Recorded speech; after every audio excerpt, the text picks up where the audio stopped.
Hello and welcome to episode 157 of the Board Game Barrage podcast. Thanks for joining us for the fourth in our 5-part series of Top 50 Games of All Time. This episode covers games 20 through 11. Joining me as always are the red tank Kellen. Hello. The orange tank Neilan. Hello. And the blue tank Christina. Hello. We ready to do this? Dive right in? Yeah. Let's get it started. Kellen, KMNC this time around. Okay, but before we get to 20 through 11... Let me guess what your 20 is. Can I guess? Yes. Is it Hanabi? Oh, you, sir. I have to say, here and publicly, and this is probably the first time in 156 episodes, I have made a mistake. No. This has not happened, and I can promise in the future that I will do my bestest for it to not happen again. I control-copy, control-pasted something inaccurately in my list and somehow spread the love of Hanabi in 2 positions on my top 50 board games of all time list. This could only happen through the magic of time and recording. Hanabi is not both my 33rd and my 29th favorite board game of all time, though I do love Hanabi, and everyone is wrong who disagrees with that. The mistake with control copy, control paste, my 29th favorite board game of all time is actually an Oink game called A Fake Artist Goes to New York. This is a delightful small box pink game where you are drawing, and everyone at the table knows that you're drawing a duck, except for Mark, because Mark's an idiot, and he doesn't know that we're drawing a duck. And so everyone draws one line of the duck and passes the board around, and Mark has to try to pretend like while he's drawing that he knows what a duck is, even though he doesn't. The only relief valve that the hidden traitor has is the fact that if they guess what the drawing is at the end, they steal victory from the good players.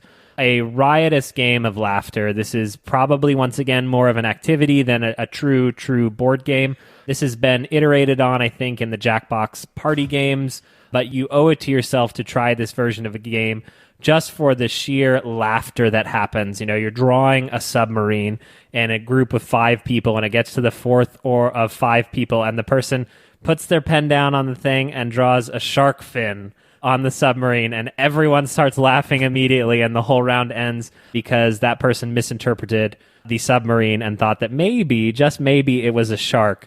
A fantastic drawing game, and just enough game there to keep it interesting for people who want to play that way, but really a family favorite, one of the best in the Oink line.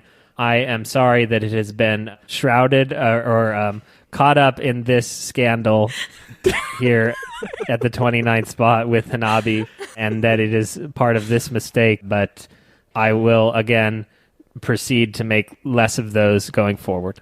Well, first of all, Kellen, I'd like to thank you for removing the shroud and clearing up the scandal, the early scandal of 2021. That was kind of you to get out of the way early.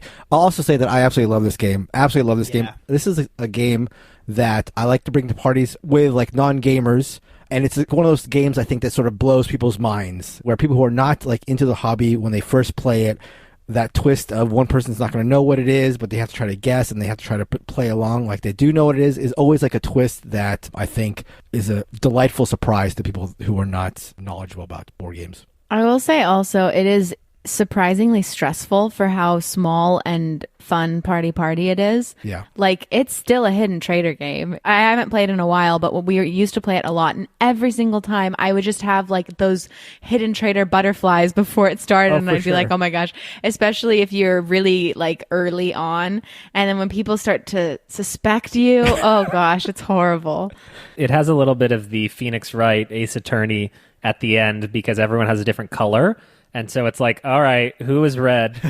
Because you drew a button on the shark and drew a wavy line in the background, and you can kind of point as evidence to why someone has clearly been the hidden traitor. Just a fantastic game. A Fake Artist Goes to New York, my number 29.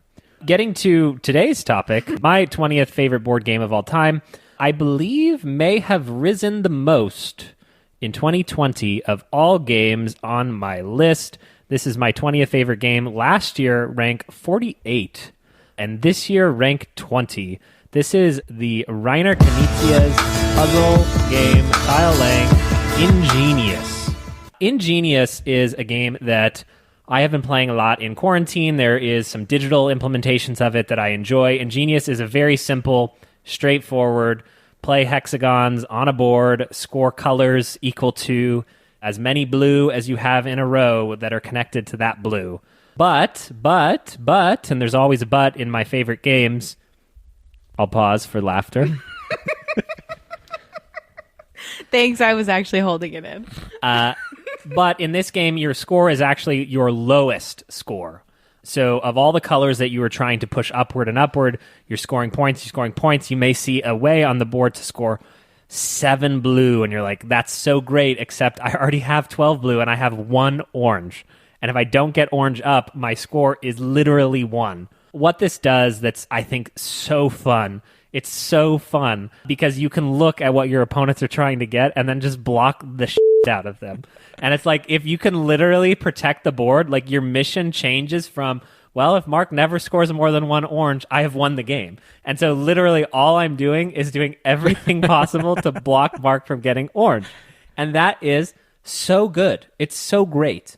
We've talked a lot about Ingenious. My favorite way to play is actually in the team 2v2 variant. I find that it just makes it a little less stressful and a little less I blame myself for this loss when you can blame your partner. I really, really like Ingenious. I think the only true and living Doctor, Reiner Knizia, can do no wrong. Ingenious, I cannot see it leaving my collection. Just a renewed appreciation for it this year. I am curious, what caused this renewed appreciation? I just respect talent. Oh, you discovered this year that you respect talent? Yep. Wow. Well, that's a nice thing to discover. You guys like Ingenious, right? Yeah, I like it a lot. I think the abstract nature of it sort of like, I think helps and hurts it in a way. Like, it helps because it gives it like a timeless feel. It feels like a game that should be in like every collection sort of feeling. But it also, it's so abstract. You know, you've got like the stars and the hexagons and the basic colors that it doesn't ever jump out at you as an exciting game to pick. I agree. And I think that that's why my brain latches on to this idea of just like deny. Like, it gives some kind of more objective to what I'm doing in the game. And I love denying people things. That's true. But I hear you. Yeah, it gives a game that sort of looks plain some bite when you play it that way. You know, it gives it like another level. Yeah, I agree. That is my 20th favorite board game of all time, Ingenious, by the only true and living Dr. Reiner Knizia. My 20th favorite game of all time dropped from 15 last year, 18 the year before that. This is a Sandy Peterson game, Cthulhu Wars. Cthulhu Wars is a game that we all love and a game that I suspect we all will be talking about throughout these series of episodes. Cthulhu Wars is a huge troops on a map game. You've got these really, really big miniatures, your leader miniatures, which can be Cthulhu and all these other elder gods are massive pieces. And I have to actually thank Kellen for introducing me to this game. I'd heard about Cthulhu Wars long before we played it, and I just saw these huge miniatures and like this like fluorescent plastic and all these dice, and I'm like, this game is going to suck. Like, this game is not going to be for me. Like, just rolling dice and like moving these big Cthulhus around. But Kellen raved about it, and we sat down and played it, and he was right, He was right yet again. Cthulhu Wars is a fantastically asymmetric troops on a map game where everybody's powers are crazy. The factions start out asymmetric with their own sort of strengths and weaknesses, but like as you progress and as you unlock the spells in the spell book, it gets even wilder. And another thing I like is that as wild as it is, as dice rolly as it is, there's a really nice way that it's mitigated. Like, the dice rolling is there. It's there all the time, but you're rolling so many dice that there's mitigation just because of the sheer number of dice you're rolling.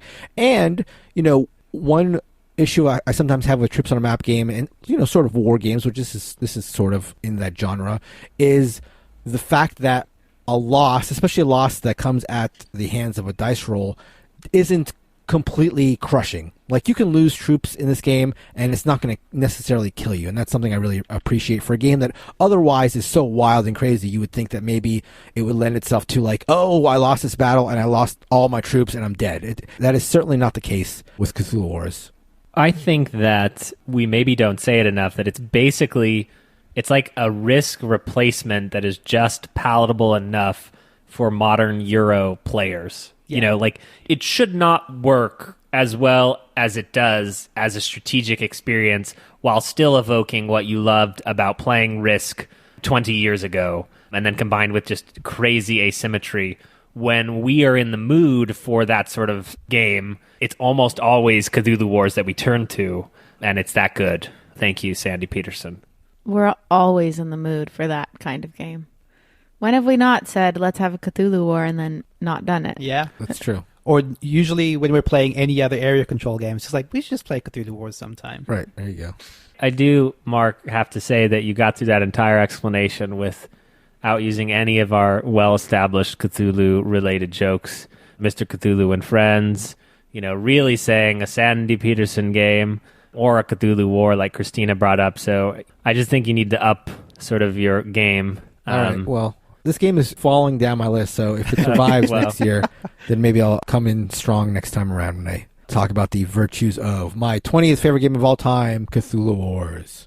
I'll just say that I've made a mistake in this episode and contributed more than you already. My 20th favorite game of all time is another game by the only... I hate that I can't do this, Kellen. The only true and living Doctor. I'm so sorry. Dr. Knizia game. This is one of my favorites of his. This is Blue Lagoon. It is I'm going to say it's a spiritual successor to Through the Desert. It is not quite a one-to-one, but it shares a lot of DNA with Through the Desert. And the reason I bring that up, actually, is because I played Through the Desert for the first time this year. So that comparison is especially apt talking about Blue Lagoon this year. Blue Lagoon, in summary, is a game about placing your villagers on a map of interconnected islands, and what you're trying to do by doing that is building routes towards resources to collect them, building routes towards huts which you're going to be placing. You're trying to connect the islands through one long unbroken chain, because all of these things are going to score you points at the end of the game. It has almost a Euro scoring system woven into the fabric of it, which is just like a layer on top of like the abstract blocking Go-like route building. And it also has this interesting system of being cleanly divided into two phases. So the first phase, you're placing your people out, placing down huts, and those huts are where your people must start from in the second phase of the game. Each phase scores separately, and then you just add your scores together for your total score. It's a very, very simple game. I think that the scoring nature of it can definitely be a little bit overwhelming if you're in the family realm of being like, look at this score sheet, these are all the different ways you're going to score. Just keep your eye on this throughout and be aware of it. It's not necessarily all going to make sense on your first play, but it is the marriage of that system with a very simple place a piece on your turn onto somewhere on the board gameplay, and you're doing that in service of blocking people and creating your own routes. That is quite simple to explain and beautifully strategic, and one that I'm always interested in playing. It's also got like a pretty vibrant art style. I love Blue Lagoon. As far as a comparison to Through the Desert goes, I think that I could grow to appreciate Through the Desert, having played it once, and I am now itching to play more of it. But in the interest of not having both games on my list, Blue Lagoon is still the one I would prefer to play of the two. You had me in a two-phase game, Neilan. This is a double crossover with me. I had Blue Lagoon as my 49th favorite game. I'm a really, really big fan of it. I love as I mentioned before, the tempo nature of it, and I love how sort of easy it is to explain. But there's a lot of places to score points, and I think that can also be appealing to people who aren't steeped in board games and who are not looking for something as clean as Go, because a game like Go, like where Through the Desert is close to it, it can be a little harsher for people who are not experienced in gaming, and giving them the opportunity to score points here and there a little bit makes it, I think, a little easier sell. Although I love both games. It's almost like, if I may, while I'm thinking about it, like what you were describing about Ingenious, I think that abstractness of it gets shaven off a little bit by the nature of the looseness of the scoring in Blue Lagoon, in a way that I think does have appeal, but is probably less pure as a result. Oh my god, I can put ponies and unicorns on Ingenious and make a better game, and then Neilan would like it more. Oh, man. No, not what I was saying. Nothing to do with the theme. I'm talking about the scoring, Kellen, you monster. That is my number 20 game, Blue Lagoon. Up 5 spots. All right. My 20th favorite game of all time is kind of unlike any other game on my list. It's cutthroat. It is resource management at its most painful, and it has a theme that is so unique and so much fun to get lost in. Any guesses? I always make you do this and it's never fun. Sorry. My 20th favorite game of all time is Food Chain Magnate. This game is so hard and can be so punishing, but it's always such a unique and like thrilling experience full of painful decisions about like who to hire to build the best fast food chain and like which direction to go on this kind of weird like tech tree sort thing. I know, and we've talked about this amongst ourselves, but there are like people who play this game like chess and have like determined the best strategies. We don't really play it that way. We have more played it as like an experience of discovery every time, you know, because there are so many different milestones and only one player can get each milestone. It kind of changes every single game so much, and it does allow for so much discovery with each new game. I kind of feel like that really is the draw for me, and I guess I won't speak for you guys.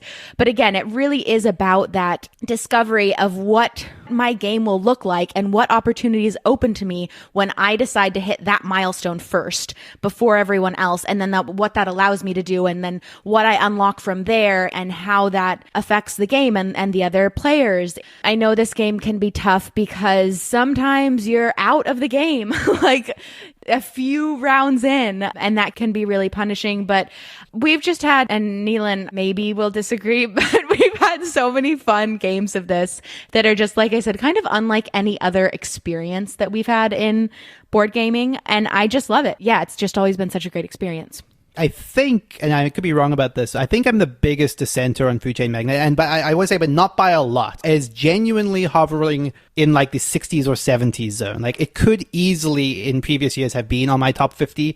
I think I had a similar experience with it this year to one I described in an earlier episode with The Great Zimbabwe, where I actually played it a fair bit and kind of just found myself less wanting to play it the more I played it. But I will say that the thing I love about Food Chain Magnate is exactly what you described, which is when you look at the milestone board and you're like, you know what, this time I'm going for this one. And it's just this process of being like, you can look at the milestone board and elect to play differently just by the rewards you're going to potentially get by going down a specific path. Yeah, and I think for me, the theme, I know I mentioned this already, but like I can't really state that enough. There's nothing else like it. And there's just something so fun about like, well, I'm really go the marketing route. This, you know what I mean? And it like is so, it feels more real than a lot of other themes do. I just love it. I just get lost in it. It's so fun. I'm the brand director now in real life and in the game. Splatter. Mark probably has the most splatter, then Neilan, then Christina. I think I round out the end with 0 splatter. But Food Chain Magnates, I have sold and repurchased at Christina's request and got the ketchup expansion.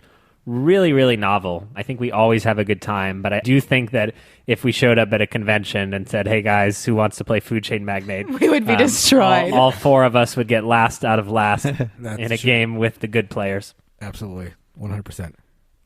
That is my 20th favorite game, Food Chain Magnate. All right. My 19th favorite board game of all time is Genoa. Previously known as Traders of Genoa, this is a blast from the past, a negotiation game that you cannot get anywhere else. Genoa truly is something to seek out if you like negotiation games. If you like Euro games with negotiation, do not play Sidereal Confluence. Do not pass go. Acquire Genoa. Genoa has this insane system where in a 4-player game, you're moving this set of discs around a courtyard and you are taking actions at various buildings. Very standard Euro fare, turning in contracts, converting resources, getting resources, except, oh no, wait, it's but you can only take one action, even though you're controlling all these discs. So per turn, you get one action. So every other action, you have to auction off to the other players. And so the entire game is literally Christina going, Kellen, go to the Grand Market. I'll give you $3. And Neilan's like, Kellen, go to this trading post. I'll give you $2 and a card. And Mark's saying, no, go to this place for this, for that. You negotiate over everything. It's, should I go to that space? You literally are negotiating. You can just go down the street. Mark's like, I want you to go down the street. I'll give you $1 to go down the street. I don't even have anything I want to do over there. I want you going that away, Kellen. Yeah. And it's like, well, okay. The beauty of it, the absolute best moment in Genoa is when you take your action and you're like, I don't want any of you doing an action. And they're like, I'll give you $5. I'll give you $6. I'll give you $7. And you're like, I'm done. My turn's over. It literally blows people's mind that you can just stop whenever you want. Yeah, I've taken my action. I guess unless you offer me enough money, it's over. We're done. It's over. Another interesting wrinkle of these negotiations that is so funny is that if you go on a space because you're trying to get somewhere else and someone offers you money, you have to accept their bid, even if it's super low. So you might really want to get to the space behind the space and have to go through a space. And then Neilan goes, haha, I get this for like $1. And you're so frustrated, but you really needed to get to where you're going. Layered on top of that are some standard Euro systems where, you're trying to deliver messages. And so on one turn, this chain of discs needs to be touching 2 different locations. Or there's bigger things where you have to deliver 3 resources to one of the corners of the board, and then you score 100 points. There's also the ability to sort of stake claim and own buildings. And then anytime someone uses that action on a subsequent turn, you also score points. This is just one that when I think about the podcast, when I think about the potential, the fact that the 4 of us have not sat down and had a game of Genoa. Honestly, like hearing you talk about it and think about it, like we should just live stream a game of Genoa. I think it would be perfect. No. I would love that. It'd be like 7 hours long, and we'd be like taunting each other. BGB and actually, live stream. That probably would be the best game for us to stream because it would just we would just like be at each other's throats, like, cajoling, negotiating, like just killing each other the entire time. Yeah, that sounds great. It is really unlike anything that you can get somewhere else. A landmark of a game design. There are other recommendations if you kind of like Genoa. You can go to Quo Vadis. You can play Intrigue. You can play Chinatown, but you can't get everything that you get from Genoa. A little bit of I'm the Boss in there too, I'm sure, at some point. I think that this is rife for a 1-hour version. I think my games of Genoa mostly took place at a bar in New York 5 or 6 years ago and were 3-hour riotous affairs. Nothing but love and memories for Genoa, my 19th favorite board game of all time. I lived in New York. Tell me about pizza. You sounded like you were about to cry there at the end, like you got really sentimental thinking about I can her. cry. Let's see it on cue. I used to be able to do that. Okay, ready? Go ahead. Okay, the Oculus burned my tear duct. Okay? That's true, actually. That's real. Look at this. Oh, God. Okay. It's no good. I'm serious, though. I got chemical burns from Oculus, and I'm really mad at Facebook and sending them mean messages. That seems warranted if they've burned out your ability to cry. Yeah, there's children in the hospital, Mark. That's true. I'm agreeing with you. You can no longer cry. You're such an emotional guy that for them to take that away from you. All right. My 19th favorite game of all time, speaking of games that wear Euro clothes but also hide another aspect, is another BGB favorite, Archipelago, where Genoa is sort of a Euro game that has heavy negotiation. Archipelago is sort of a Euro game, but it's got a heavy potential of a hidden trader, shared objectives. It's got a lot of Euro trappings. There's an internal market and an external market. There's resource gathering, and there's exploration where you're flipping tiles and growing the board. A lot of things you see in a lot of other Euros. But the thing that sets Archipelago apart is the fact that everybody has one part of what the scoring will be for the end of the game. So everybody knows one aspect of what the scoring will be, sort of a la Trois, the same way that Trois, everybody sort of has information of what the final scoring for everyone will be. But furthermore, with Archipelago, there's always the possibility that somebody wins if everybody loses. So in a lot of these games, there is a everybody lose condition, but in Archipelago, the everybody lose condition is actually somebody's win condition. So there's always a chance that somebody could be throwing the game. And in Archipelago, having everybody lose, having that condition where everybody loses, can happen quite easily because there's a lot of crises that pop up throughout the game where it requires everybody working together to get them resolved. So if one of you is actually hoping that a crisis takes down the game, it can get really tough and really tense. It's just a super unique game. The shared goals and the hidden trader aspect of it is just really unique, and it's got a really robust, maybe a little too robust of like a Euro side to it. There's a lot going on in the Euro half of Archipelago, but it's really, really unique. Yeah, I think unique is exactly the right word for it. This is double crossover with me. It was my number 28 game. There's nothing that threads the needle of, like you said, like being a Euro game, but with this very delicate ecosystem that you're trying to figure everyone's role out as you play. It's such a novel game. I love the fact that there is hidden scoring, but everyone scores for everyone's endgame condition. And that's such a fun way of always having to pay attention to what everyone's doing. It's like, why is Mark acquiring pineapples? Right. I just love that, and that's a kind of a mainstay in many games that I like a whole lot. That is Archipelago, my 19th favorite game of all time, down from 11 last year and 6 in 2018, so also falling. My number 19 best game of all time is Dominion. This is still the highest deck builder on my list. It is very much like the granddaddy of deck building. I think it's still the go-to if you wanted the purity of deck building. Like, there's not much more to the deck building in Dominions than collecting the cards, adding them to your deck, using those cards in order to boost your actions, boost your money, and then at some point pivoting towards acquiring points. The twist being that point cards typically are not useful in the engine portion of your deck, so you want to find the appropriate time to pivot towards collecting points when you know the game is about to run its course. It has all the satisfaction of the very, very best of deck builders. It's why it's still my favorite, in that when you have built the perfect deck at the midpoint or the final third of the game, and you're watching it firing on all cylinders, you're going through a hand, and that hand is telling you to draw more cards, and that hand is telling you to draw more cards, and then get this, and buy this, and do this. When you see that all work beautifully in sync because you've just constructed the perfect little deck, it's so satisfying. Dominion was one of the first strategy games I actually played when I came to the hobby in 2011, 2012. And I remember thinking, first and foremost, that I had to show my brother, who we grew up playing deck construction games like Magic the Gathering together. And I just loved the idea of building a deck and making that as part of the course for the game. And obviously that's not a novel concept anymore, but Dominion still feels like it just does it so well. Dominion is so good. And really, it's a testament to Dominion that every deck building game is usually some form of, this is like Dominion, Right. but worse. Exactly. It's like, this takes everything you love about Dominion and then adds 17 things that you don't care Right. about, nearly half as much. That's not always the case, but it almost is. But like, even as recently as like Dune Imperium, which we spoke about this year, it's like you're still seeing all the same analogs to stuff that was in Dominion, you know, like just translated into Dune land. It very much like continues to be like the fundamental source of inspiration for the genre. That is my number 19 game, Dominion. I would like to make a correction for something that Kellen felt he was wronged. So this is what's going to happen.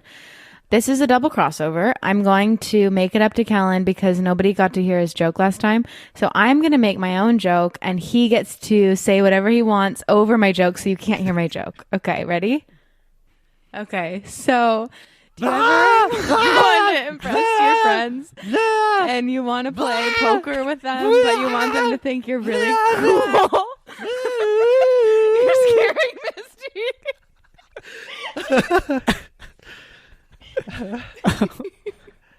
She got really scared. I don't blame her.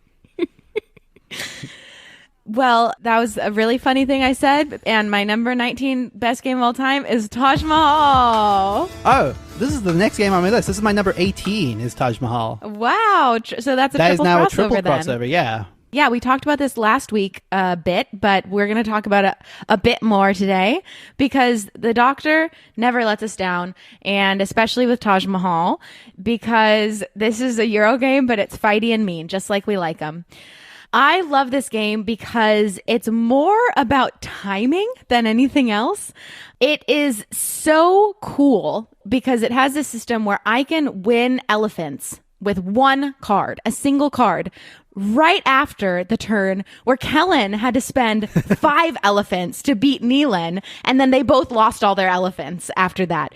You just have to pay such close attention to what other people are doing, and you have to kind of come up with this plan for what you want, but be able to pivot and be okay pulling out when it's not going to work out, you know? It has such a tension because of that, and it just forces you to be so precise about what you're going for and when, and I just love it. We used used to play this a lot, and it's been a while, but man, we just had so many good games of this. Yeah, no, this is another one that I played really, really early a long time ago, and I'm bolstered by the beautiful new edition that Z-Man put out a couple of years ago. We've been playing this more recently. And man, yeah, this is my favorite Knizia game for what it's worth. I think that you nailed everything I love about it, Christina. In fact, like looking at my notes here, it's like the fact that you can see the board laid out at the start of the game and you have to plan ahead for the auction that's coming, down the line. But you also have to have that backup plan when something goes wrong, because it's all very well to say, okay, I'm going to hoard my elephants or what have you until this round, but you might not just have enough to eke it out. And then you have to do that very delicate decision of, do I pull out and forgo this thing I've been planning for, but not waste any more elephants that I could use later down the line? It's so mean, firstly. Like, when you get to that lot that you suddenly realize you can't win, that feels terrible. But it's so much of what the game is built around, is knowing what is worth planning for, what is not worth continuing to push for when you realize it's too late and you got. Mark talks about really appreciating this game but not getting it. And that truly is because he gets into one of these auctions and he sees the cards in his hand and he just wants to win. That's right. It's sort of win at all costs Mark. When in reality, sometimes you just got to know when to walk away and actually just say, I'm literally not participating in this to take cards from the discard pile, because next time I'm going to have 5 advisors and you guys have no idea what's about to be unleashed upon you. And that is why Taj Mahal is not in Mark's top 50. What are you, Kenny Rogers over there? I thought we said this wasn't a poker game. Another thing our group does with this game is we use some negotiation, where it's like, Neilan, I won't fight you for that if on the next turn you let me whatever. You know what I mean? It's closer to threats, right? Where it's like, Neilan, I've got 12 elephants. Right. Don't you dare. You can't win this. It's not worth it. And Neilan says, that's more than the cards that you have. And you say, don't look at my cards. That is my number 19 game, Taj Mahal. Thank you, Wait, you guys are going to Doctor. do it simultaneously? Oh, sorry. Oh my gosh, I'm sorry, Neilan. I'm sorry. This is your thing. This is your guys' thing. Okay, ready? Yes. This and that's why my number 19 Taj game, Mahal. Taj Mahal. Yeah. Perfect. My number 18 favorite board game of all time maintains its slot from last year. This is Sid Sackson's best game of all time. I'm the Boss. I love saying it in all forms. First of all, I have such a soft spot for negotiation games that provide a different way to negotiate. I think that they are few and far between, frankly, which is why in the past few years we've lauded Sidereal Confluence, the game I can't keep bringing up when I talk about other negotiation games for some reason. In I'm the Boss, you are going on a series of deals, and those deals are clever. They need some combination of the players at the table. It might be A and B, and then C or D. So I need Mark, gotta have Neilan. Oh, but I could have Christina or not Christina. Christina's sister, Nicole. And then I get to pit Christina and Nicole against one another. And I say, well, me, Mark, and Neilan, we're required. So we get 10 million each. You guys, we don't care which one of you will take it. So we'll give you 5, and then Christina says, yeah, I'll do that for 5. And then Nicole says, well, I'll do it for 4. I'll say, Christina, what can you do? Can you do it for 3? We're required. You're not required. We're required. We get 10 each. And it's that sort of circular logic where none of the logic makes any sense. And yes, the game does get a little silly as you have cards that are essentially take that cards. And in the context of corporate America, those take that cards are actually go on a vacation cards. And so, Christina could say, well, Neilan isn't so much required because he's on vacation. And he slams that out, and then, oh, damn, we need a backup. We don't have a Neilan. Okay, well, let's get someone else involved. Each negotiation is different. It is quite cutthroat. Money is acquired publicly, but is then hidden. So many people really dislike that. But near the end of the game, the mathematicians in the group are kind of going, oh no, Mark has $45 million and we can't let him be in on this last deal. How the game makes up for it is by having the end game. You don't know when it's going to end. And so you do have to sometimes take a less take in this negotiation if you give me more in the next negotiation. I'm the Boss is crying, like many of the games in this part of my list, for a newer, sexier 2020, 2021 edition that streamlines and gets to the palate of the modern gamer, which is more boring and more Euro and a little more work from home version. Yes, the work from home version of I'm the Boss. Such a good game, and really one of those ones that I think anyone in the right spirit who likes negotiation games would sit down and have a grand old time for an hour. I just really, really adore I'm the Boss. So Kurt, get in the spirit next time. Get in the spirit, Kurt. This game is so much fun. I love yelling and arguing and fighting and sending people on vacation. The most recent game we played of this was with Kurt, who was having zero fun, and it was still so much fun. Sorry, Kurt. Kurt being my friend from New York City, from the many times that... The aforementioned. Yes. Tears. At one point, I did live in New York City. Thank you for asking. Sid Saxon is a designer that I need to play more of his games. You know, I actually purchased Bazaar, another one of his old games. We iterate so often, you know, on boring Euro game, blah, blah, blah, that has come out like 20 times in the last year. And I think that some of these old greats like have unique ideas like hidden in them. And part of what I like looking for is like, oh, you know, that hasn't been redone or reiterated upon. And wouldn't it be cool? But if that sounds cool, please check out I'm the Boss, a really, really cool negotiation game. My 18th favorite board game of all time, I'm the Boss. Speaking of old greats that have been iterated upon, my 18th favorite game of all time is the Knizia classic, Tigris and Euphrates, which was iterated upon by Knizia himself in the recent Yellow and Yangtze. Speaking of Yellow and Yangtze, part of me thinks that Yellow and Yangtze might even be a better designed game. I think so. Okay, there's one person who agrees with that comment. But I think that Tigris and Euphrates is a better game to me. I think what does it for me, what makes me want to select Tigris and Euphrates over Yellow and Yangtze is that I play Tigris and Euphrates first and fairly often early. And it's always been to me like the civilization game that is very simple rule set, but very cutthroat and tough and very impactful decisions. Yellow and Yangtze, I think, is a better design by sort of like shaving off some of those edges. I think I can see people enjoying it more, and I think if I played Yellow and Yangtze first before Tigris, that might have changed my opinion.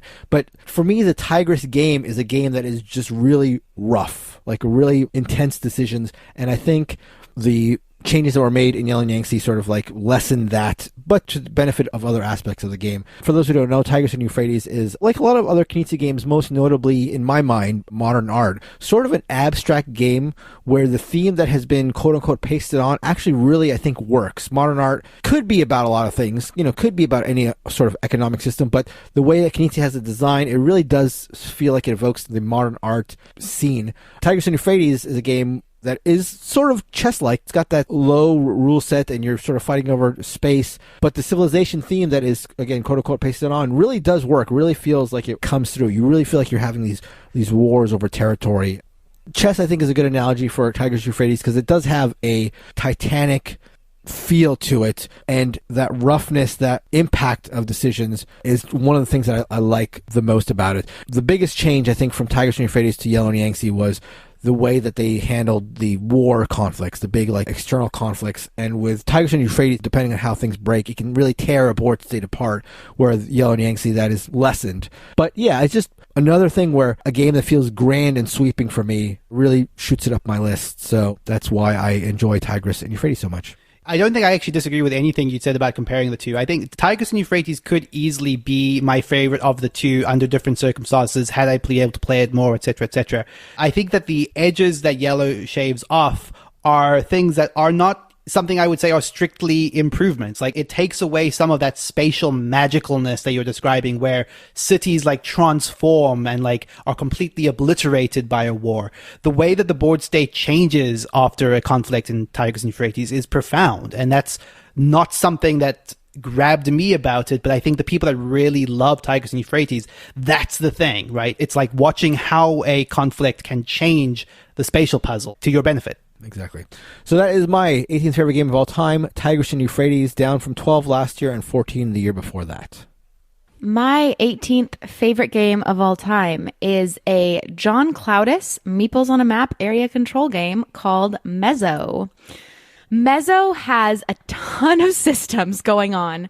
And as you probably know, listeners, this is a genre for us that is competitive in terms of there are a lot of games in the Meeples on a Map world that we really, really love. Cthulhu Wars has already been mentioned this episode. And so it's a competitive space to make it onto our top 50 list. What's super interesting about Mezo, one of the things that I love, and again, it's hard to even know where to start because there's so much going on, but there are multiple types of area control. So each region can be won in multiple ways. And so that makes every conflict and battle really interesting. There's a lot about this game that is tactical and more tactical than other Meeples on a Map games. One of the reasons for that is, like I just said, the multiple ways that each region can be won. You might be more interested in the shaman total than the warrior total in a specific region. And there is also the victory point system where no two players can land on the same victory point spot. So hypothetically, you can get one victory point that actually jumps you over four other players and you get 5 victory points instead of 1. And so it's very tactical in that sense where you're just constantly reading the board state. Things are changing a lot all the time. There's the card system, which is everybody only has 5 cards total, and each card does the same type of thing, but there are asymmetric player powers. So the actual tasks on every single card are different. But if somebody plays a certain type of card, you know the genre of thing that they're going to be doing. It's tactical because you only draw 3 cards of your deck of 5 and you get to pick 1. And so you might be thinking, I know exactly what I want to do on my turn, but then you don't draw the card that you need. And so you have to pivot and make a different play. And you can because there's so much going on and there's so much you can do. The production is incredible. The minis are just gorgeous. I actually prefer this theme a lot to other Meeples on a Map games, which tend to be a little bit, like obviously we have Cthulhu Wars. Those are gross.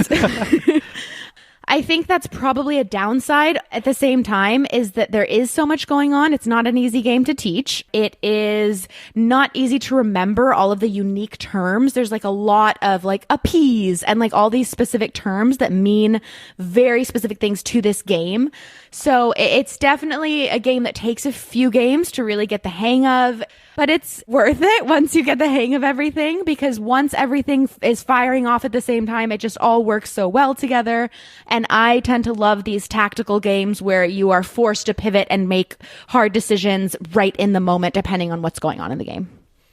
Mezo is really a great and interesting game. It fits in alongside Blood Rage and Rising Sun as a more Euro affair. There is a lot of open information in Mezo, and some of the only closed information is which god card is everyone going to choose. So the different gods have asymmetry, but each turn you can only play one of their 5 cards, but you don't get to choose among all 5. You only get to choose among 3.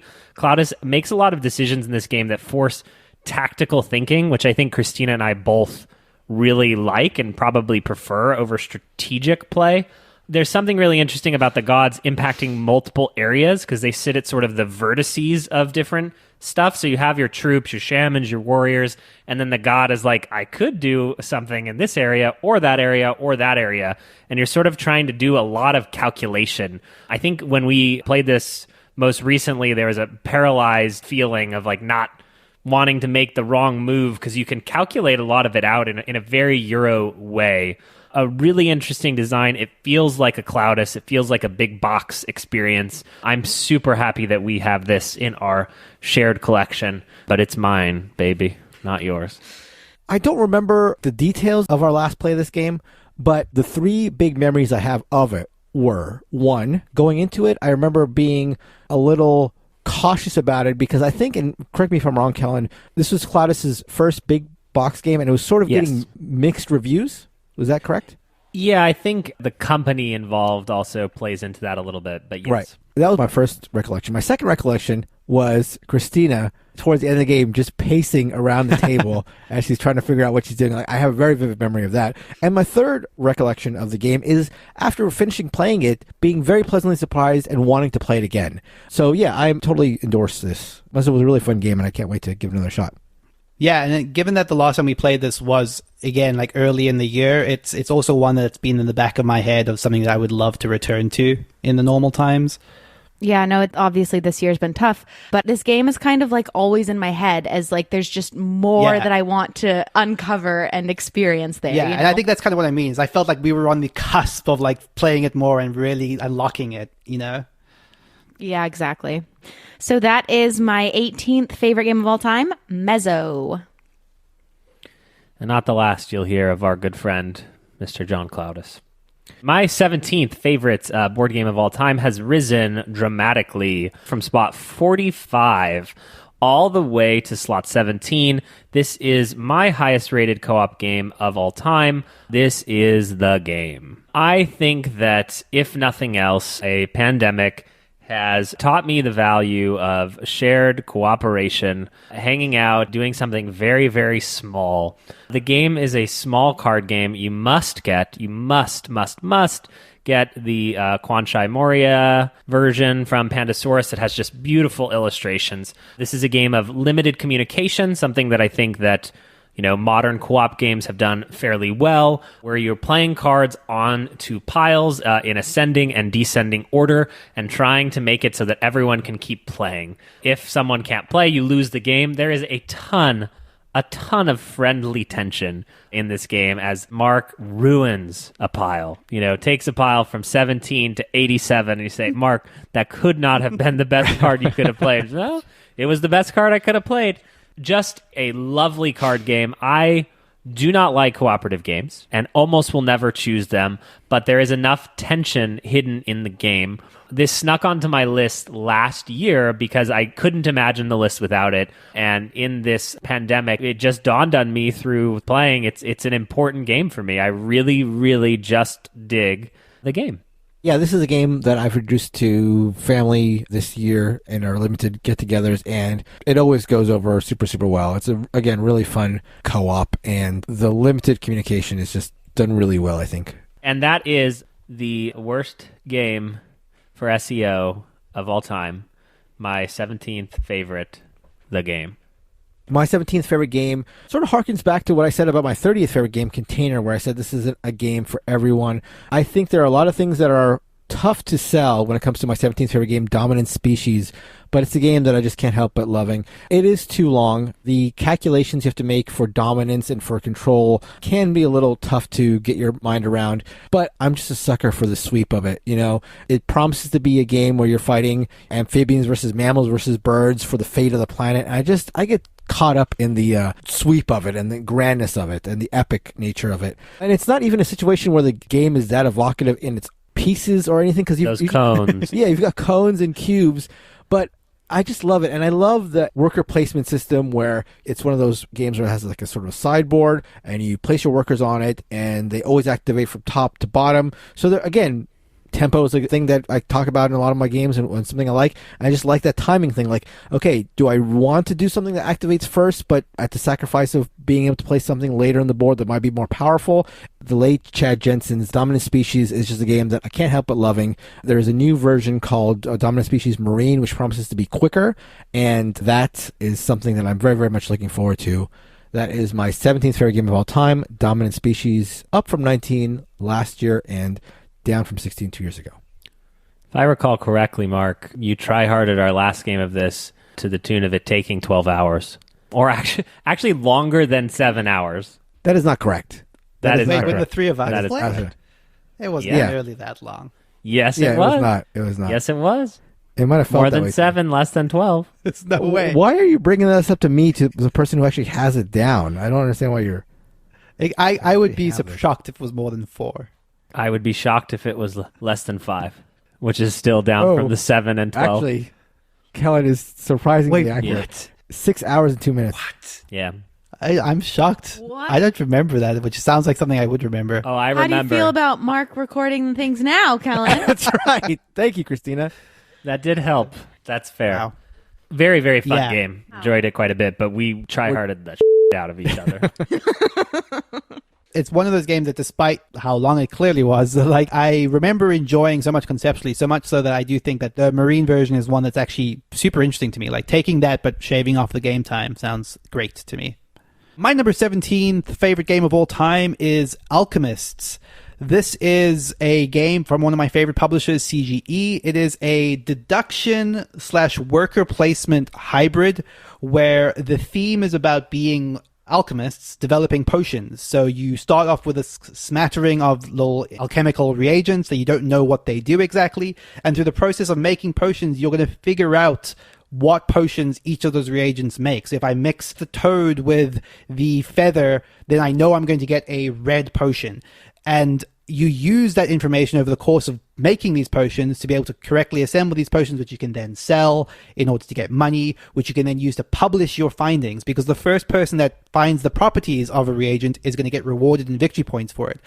But you don't have to publish factual information. If you think you know what a reagent does, you can publish the information, and then someone might some point down the line be like, you know what, I don't think that's actually right. And then they counter publish you, and there's kind of this like very true to academia feel of people just trying to like better the person that got their paper published first. So there's this awesome pressure of like being accurate versus being fast. So there's a little bit of press your luck rolled into it. And all of that would be great and enough, but there's also this really, really tense cutthroat worker placement system where you're bidding on how soon each of your actions in each action stage will go. So you might be, okay, I don't want to wake up that early this round, so I'm going to risk going later in the potion selling phase. And then by the time you get there, all the good potions that you wanted to sell might not be available to be sold anymore. Or the paper that you wanted to publish might have been published the step before you. And the combination of those two things, like this really, really harsh worker placement and the process of just figuring out all those reagents, even once you've got the deduction system down, I still find it like satisfying to work through. This is such a unique game. Like it feels a little bit just like the process of scientific discovery, of finding out things boiled into a worker placement game. I can't think of anything that's quite like it. It's certainly not the best deduction game. It's certainly not the best worker placement game, but the hybrid of the two creates something super, super special.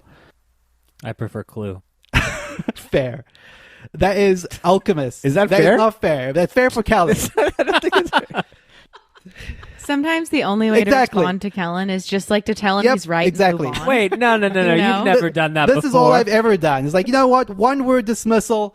Let's get on with our lives. Exactly.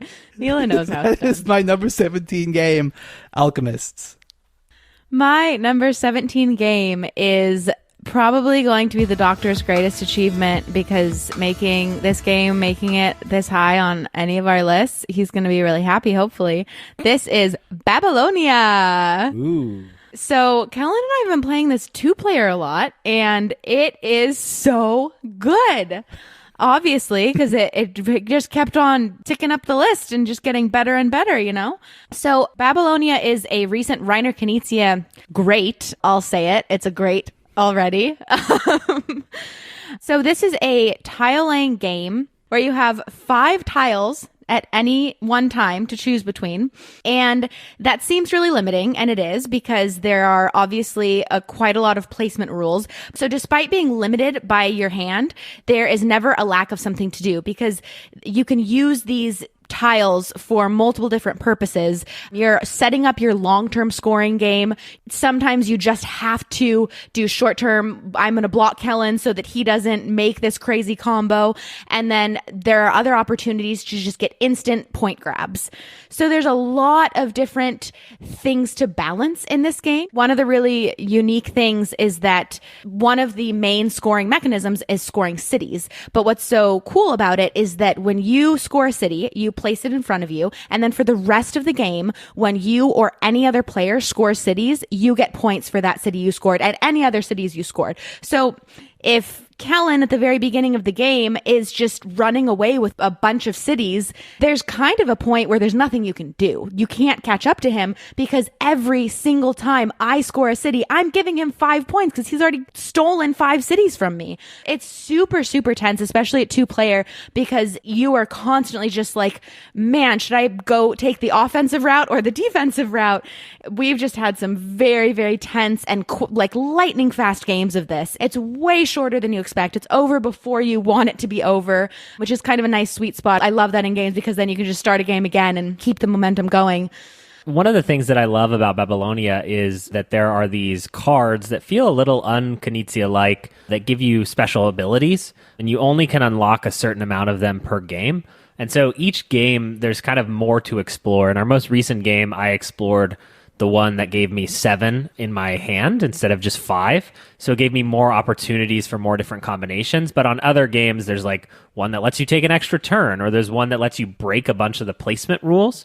And so each game, you're definitely not going to be able to get all those things because you can't get behind in cities. And every little thing you do scores points, similar to Blue Lagoon, but it's a little bit more baked in during the game as opposed to at the end of the game. I would be shocked not to find this in my top 50 next year. I just want to play it at a higher player count. For me, like 2-player is like not 2-player Babylonia, just 2-player games in general are not my sweet spot. And I just want to run it a few more times at the 4-player count. This could be my favorite Reiner Knizia game too. I haven't kicked the tires enough at that full 4-player count to know that it's mine. What's actually super interesting is I think that in light of everything you've been saying about it as a 2-player game, Christina, like I'm actually really excited to revisit this as a 2-player game because it sounds like it would change, not necessarily anything I dislike, but it would just change so much of the fundamental nature of just like the back and forth of the blocking and the placement.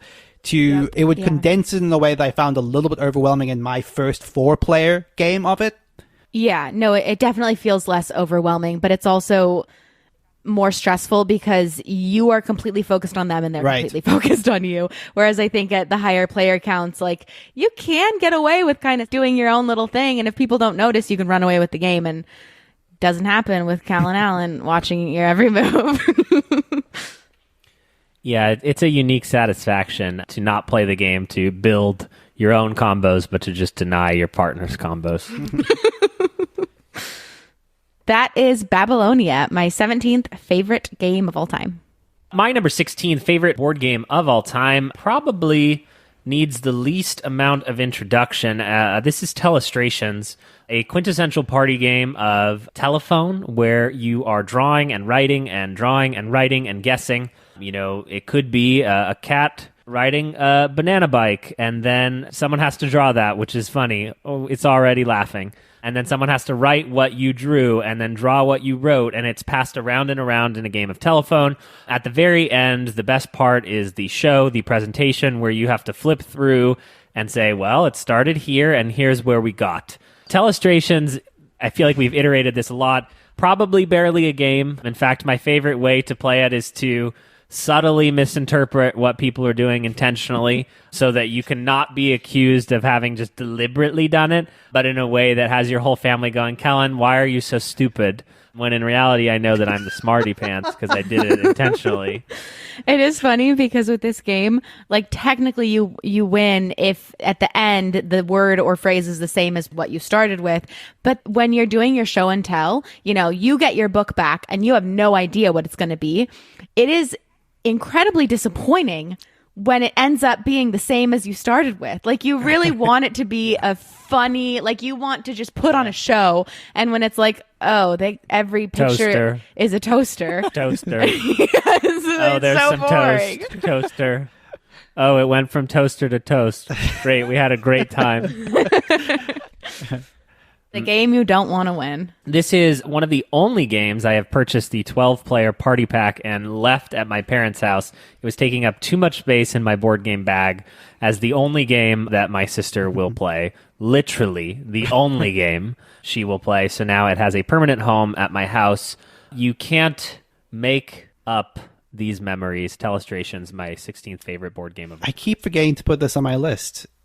I think maybe next year. Maybe someday. I feel like I just want to do that. You Like put it on twice, yeah, like Kellen exactly. did with Hanabi. Make up for it. Hey, I What? issued a correction. I made a fair. mistake. That's fair. That's fine. My 16th favorite game of all time is a game that I think will feature heavily at MarkCon, should we decide to put that on this year. 18xx games come in two general flavors. There are games that are about stock manipulation. There are games about running a company well. My 16th favorite game of all time, 1846, is a game about running your companies well. It's sort of the quintessential game about running your companies well. One thing I like about this game, I always find it sort of interesting when a designer of a game designs a game that's sort of outside his typical wheelhouse. And 1846 is designed by Tom Lehman, who actually started by designing 18XX games, but is much more known for Race for the Galaxy and Res Arcana and those games. But he was the designer of 1846, and it's one of my favorite trading games. It's a game that I think is sort of an easier sell to the more Euro-minded, or not even Euro-minded, but more maybe folks who have played board games before, but not necessarily 18XX games.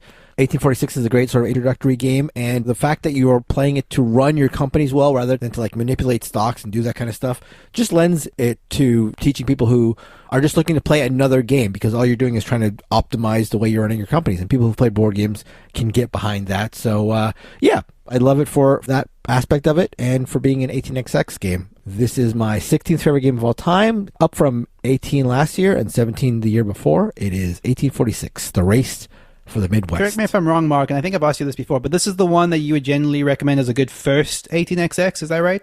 Yeah, absolutely. Although, with us playing City of the Big Shoulders, I'm sort of trying to figure out what that means, because City of the Big Shoulders is a Eurification of 18XX, so I'm wondering, should we go with another Euro 18XX game? Although this is much more 18XX, so probably I think it would be the next one to play. So, yeah. Cool. My number 16th game of all time is Rising Sun, and first and foremost, the haters. Rising Sun is fantastic. I don't know why the gaming populace has so dramatically turned on Rising Sun. It seems to be the least esteemed of Eric Lang's Troop on the Map designs so far, at least. But I love Rising Sun. I think that it is, first and foremost, a gorgeous production. I think the way that Rising Sun hybridizes sort of troops on the map combat with the tension of these loose alliances. We often joke at its expense, perhaps, that it's not the negotiation game that it was promised to be, but I do think that the negotiation that is baked into Rising Sun is still very, very interesting, which is at the beginning of every alliance phase, there's this almost like, no, you're going to come with me, we're going to help each other out, you and me, we're in this for this entire round. But every alliance in the Rising Sun is purely one of like momentary convenience. At every single point, you have to be asking yourself, how do I get the edge on my ally, even? You're probably trying to, as an alliance, get the leg up on the other people at the table, but there's still at the back of your head of, when do I pivot this alliance to my advantage? Because ultimately, it is not a game of alliances. It is a game about a single winner and finding the optimal time to either backstab or just turn on your alliance and break it and start one with someone else. Is everything in Rising Sun. The game works on sort of an action selection system where you share benefits with your allies, so there is some discussion around what actions are going to benefit both of you the most. And it's coupled with what is, to my mind, a really, really unique battle system. The battle system is like one of simultaneous, like parallel blind bidding, where you're going to use the money you've acquired through your round to activate different areas of the battle, whether that's killing your own troops for victory points or winning the battle itself to claim the territory control token. So there are different ways to best utilize your money, and it's a process of trying to like out-suss the other player in terms of what is going to be the best thing for you in a given battle. The reveal, when you pull up your shield and you see how you've placed all your coins in the battle, is so great to me. Like that back and forth tension of wondering what the other person is going to do. I have played a lot of Rising Sun with a specific group of friends for whom it was our very regular area control fixture. Enough so that I think that now that sort of phase is a little bit behind us, Rising Sun will probably be slipping down my list a little bit. It has moved down 5 spots, but I still love it and would still highly recommend it. That is Rising Sun by Eric Lang. Neilan, I think you're right. And I think that this is one of those games that if you invited me to your friend group to play this for... Oh! No, but really, I think that if I played this game more, it would, without a doubt, be probably around this area on my list. I just need to play it more. Everything you said right now, I'm like, wow, that sounds amazing. It's been such a long time that I only remember the drama of our game. What drama? I don't remember which any we drama. don't have to relive right now. But yeah, I want to play it right now. Everything about that sounds like I would love. So next time you play it, let me know. I mean, knowing that you and Mark still seem to like it a lot more than other people on the podcast, I really do think we should return to it. Like, I genuinely think that it sounds like this should be one that we do break out. Definitely. He invoked diplomacy and did not deliver. Ergo, 4 out of 10. I will also say that I ranked it as 34th, so this is double cross. Oh yeah, that's a good point. And so I'm not one of the people who will be myself, as you told the others to do.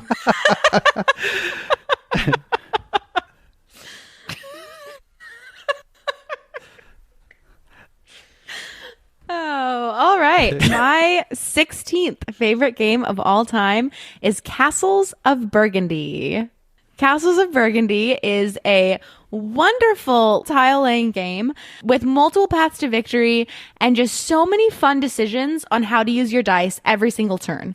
And I think what I love about this, and this is probably kind of unique for games on my list, because typically I am kind of the meeples on the map, fighty person. So having something like this that is pretty puzzly and like almost solo experience is unique, but I just really love it. Like, it's kind of delightful to play this game, and there are plenty of opportunities to combo, and there are special powers that can kind of build on what you are already building or beginning to build. It's just so satisfying every time we play this game, and there is enough variability built in with the unique player boards that it doesn't get old. Obviously, this is not a new game, but it's new to my list. I just learned this game this year. Longtime Sunshine / Daniel taught me this, and I'm just so happy to have it in my rotating list of games that I would just say yes to anytime somebody wanted to play it.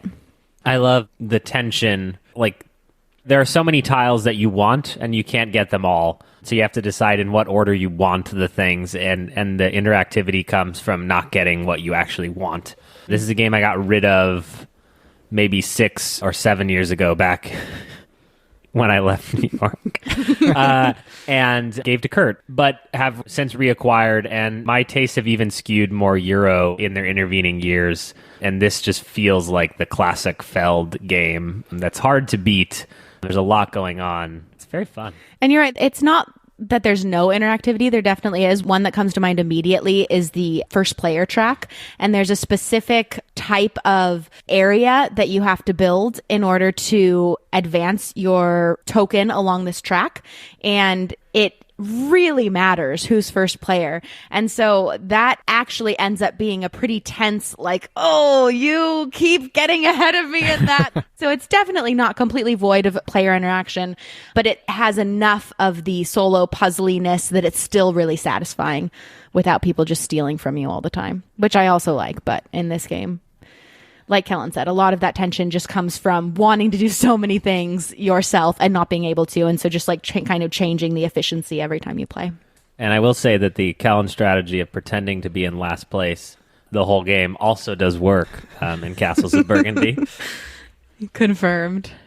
I think delightful is a really good term to use for it. And sort of to piggyback off what Kellen said, you know, there is the thing where you want a certain tile, but I think one of the appeals of this game is even if that tile isn't there, even if it does get taken, there's so many different ways to score points that you always feel like you can build on something. It's not a crushing blow to get that tile taken away from you. Mm-hmm. I'm surprised this isn't on either of your lists. You guys just like tepid enjoyment? Yeah, I like it whenever it comes up, but I don't ever feel like I'm itching to play it. But I've also only actually played it once, and I like it. Cool. All right, come over and play once COVID is over. That is Castles of Burgundy, my 16th favorite game of all time. Step 1, impersonate a nurse. Step 2, get COVID vaccine. Step 3, come over and play Castles of Burgundy.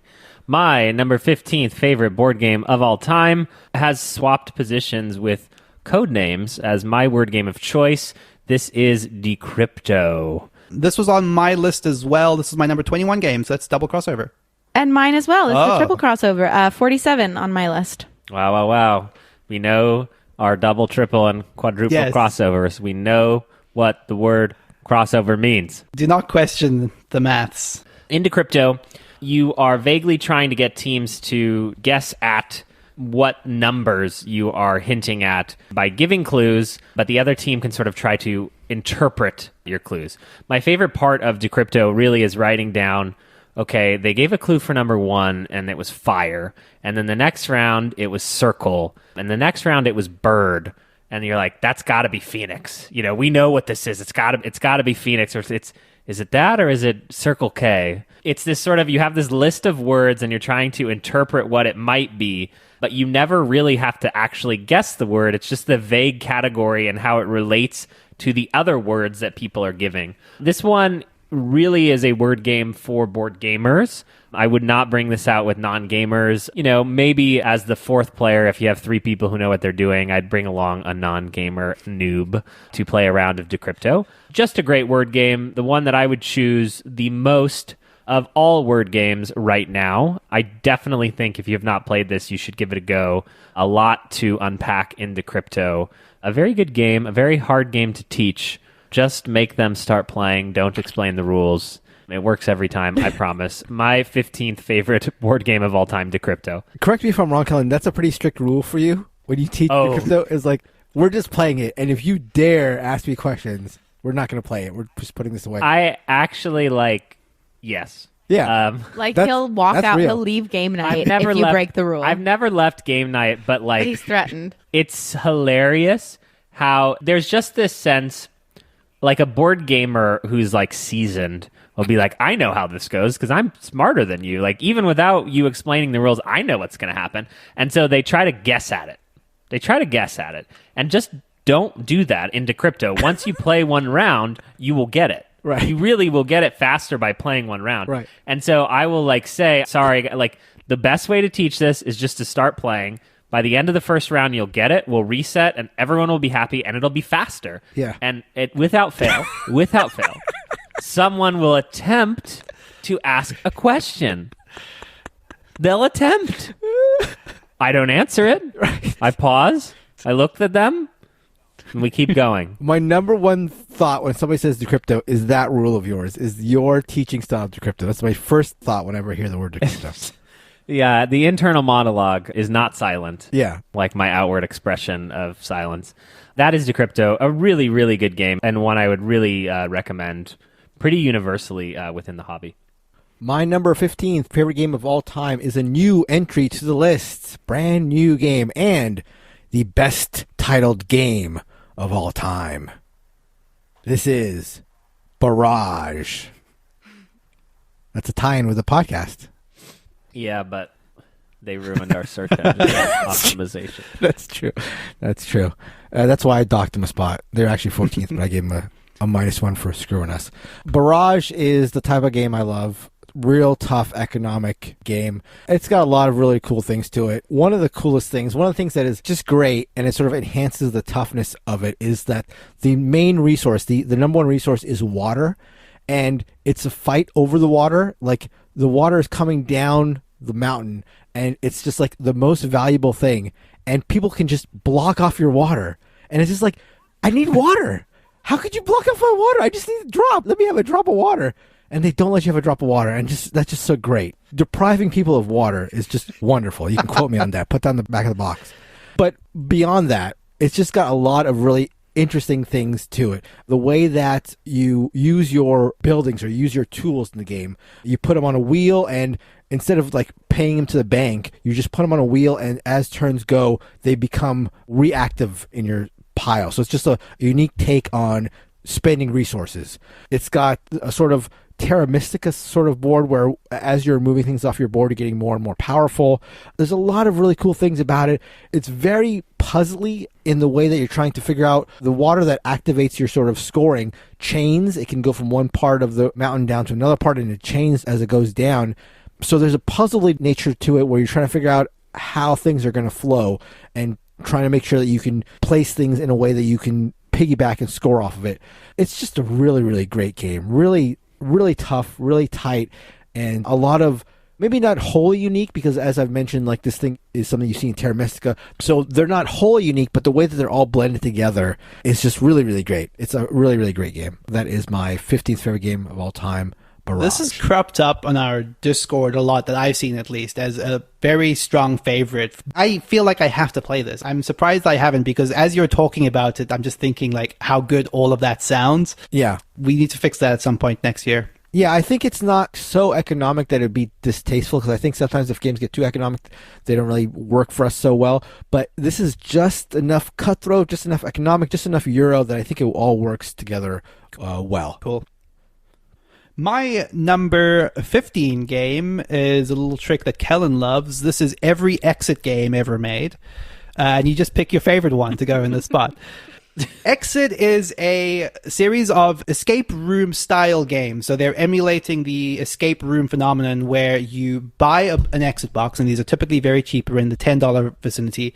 And enclosed in that is a series of puzzles where you are loosely progressing through rooms, solving puzzles, but critically, you're using parts of the components of the box to solve these puzzles. So typically what that means is you have this manual that is included in every game, and you're cutting that manual. You're folding it in interesting ways. The way that it uses physicality of components in order to engineer these puzzles borders on some of the most creative puzzle design I've ever seen. And I almost don't want to spoil to what extent that even goes, because you would probably be surprised in your very first game of Exit how creative they get with those components. The one thing that's surprised me just on top of even that first experience is how they've managed to keep this up for as many games they've put out. I've not played every Exit game, but I played close to 10 of them, and I'm still surprised and amazed by the ingeniousness of like the puzzles that are in them. The one thing I will say as a caveat, these are one and done games. So once you've played them, you've probably ruined all of the components in them, at least if you're playing them quote unquote properly. I know that there are ways to play the games without mangling everything, but if you're okay with that and you're okay with the idea of a singular, unique one-off experience that comes fairly cheaply, then I can't recommend this enough. I would say that I have traditionally recommended Abandoned Cabin as the good entry point, and I polled a couple of people in the Discord, and I feel like that's still true. If this sounds appealing, pick up Abandoned Cabin, and I promise you will have a great time if you have any mind for puzzle solving like I do. That is Exit the game. My 15th favorite game, I know you didn't expect this, but The Doctor's back again. Very, very heavily featured this week. And for number 15, he's here with The Quest for El Dorado. And I know this is a double crossover, right, Neilan? Love this game.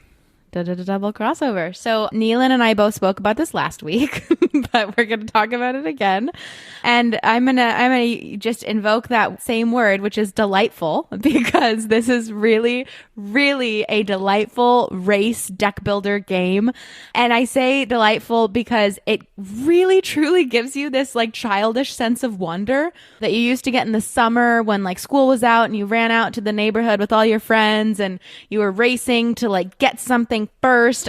It just really feels like that. It's such a simple and straightforward game that it really allows you to get lost in the theme and that sense, I think. And I mean, it's just fun. It's delightful. And it's kind of like every time you just kind of want to improve your efficiency a little bit, but it doesn't really even matter because you're just having a great time. Right. One thing I want to say, in contrast to what I was saying earlier in this episode about Dominion, in some ways, this actually breaks a lot of the mold of deck building in that there are no victory points in this game. So the idea of collecting your estates, collecting your provinces, that does not exist in this game. Mm-hmm. You're just trying to get to the end through the most efficient creation of your deck as possible. Right. In ways that make it feel like one of the more interesting deck builders. That is my 15th favorite game of all time, The Quest for El Dorado. My 14th favorite board game of all time is the perfect distillation of a CCG in one box. This is John Cloudis's best game, Omen, A Reign of War. Every time I play this game, I think, wow, this is so much better than it has any right to be. It is a CCG-like where you are playing monsters to different sides of a conflict and duking it out with different types of units, with monsters and oracles, and each different type of unit helps you in different ways. You know, oracles are giving you bonuses every turn. Monsters are really, really good at combat. The art in Omen is my favorite art in any board game ever, and in some ways inspired the Instagram account that inspired the podcast, Board Game Barrage. I think it's one of the first 4 pictures I ever took, and I look at the art and I want it, which is weird because I have it. Christmas gift from me. Oh yeah. Christina has actually gotten me a framed painting from one of the artists who did some of the illustrations in Omen. Omen has an achievement system where you're not just duking it out. It's not just reduce ye enemy's hit points from 1400 to 0. It's like, no, do these specific things. Get a monster in every row that forces you to do things against what you might want to do to just destroy the battle. This is a clean system, a smooth system, one that really, really emulates the best of these kind of dueling back and forth games all in one box. I cannot recommend this enough. This has been one that I have seen many people purchase after hearing us talk about it or talking about it on the Discord. It's always a hit. I don't know that I've ever run into anyone who said, yeah, I don't like that, or just had sort of a tepid response. It's beautiful. I love it. Something that will never leave my collection. I love supporting smaller, more indie artists. This is Omen, A Reign of War, my 14th favorite board game of all time. My 14th favorite game of all time is a shout out to Woggers on the Discord. He was wondering whether or not this game would remain on my list. You're not going to add Lancaster to this, Not only does it remain on the list, it's moving up the list. It was 21st in 2019. It's 14 now. This is Lancaster. Lancaster is one of the genres of games that I really, really love. Sort of the old classic Euros with very stripped down rules, but just gets to the point and does it fantastically. Lancaster is a game of sort of many auctions are on the board, and the auctions are sort of resolved in a bidding system where you're placing your knight and your squires to control one of the bids. And if somebody wants to come in and outbid you, they have to place a stronger set of a knight and squires, and then you get your knight back, but all the squires you put down are all gone. So you have to be very, very careful about how you're going to assign these squires that are adding a +1 to your strength in the area. But if somebody's willing to bump you out of there, you're going to lose all those squires. And that's just a very, very tough determination to make, how strong to go in. You know, sometimes it's better to limp into a spot, have somebody else come in, and then push them out stronger. There's a lot of things to consider. I really, really love that. The other thing I love is the laws aspect of the game, where at the end of every round, there are 3 new rules that are up for vote, and whether or not you've gained more votes determines the strength of your vote, and you can enact new laws in the game that score points based on whatever the new law is. So it lends a variability to the game, but it also gives this voting aspect a very interesting twist. I just love how streamlined it is. I love how simple it is, and it's just a fantastic game. My 14th favorite game of all time is Lancaster. My 14th favorite game of all time is moving up a little bit, is Ingenious. And the reason it's moving up is because I played this at 2-player for the first time this year. And I was very, very pleasantly surprised by how well Ingenious, which area control dudes in the map games are not often their best at 2-player, but Ingenious works shockingly well at 2 players. Ingenious is a card drafting driven troops in the map game where all of your actions are entirely dictated by the card you play. So every round starts with a card draft of the same 16 cards, and that is all of the action cards that are in the game. So over the course of a game, and especially over the course of multiple games, you start to get very, very familiar with all of the actions that someone can do, such that when you see them come up in the draft, you're like, well, there's no way I'm going to let them take that, so you keep it for yourself.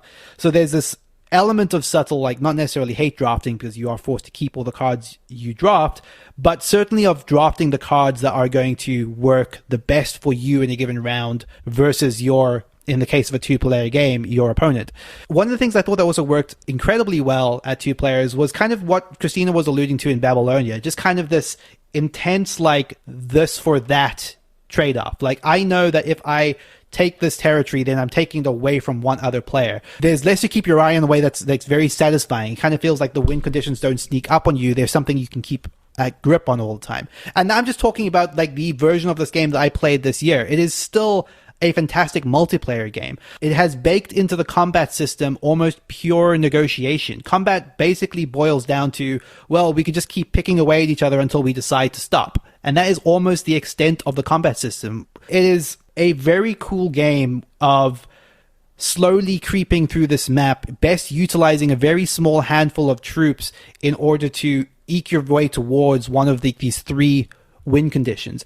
And when someone is able to pounce on one of those win conditions, they declare it like strongly, I am going to win this round unless you stop me.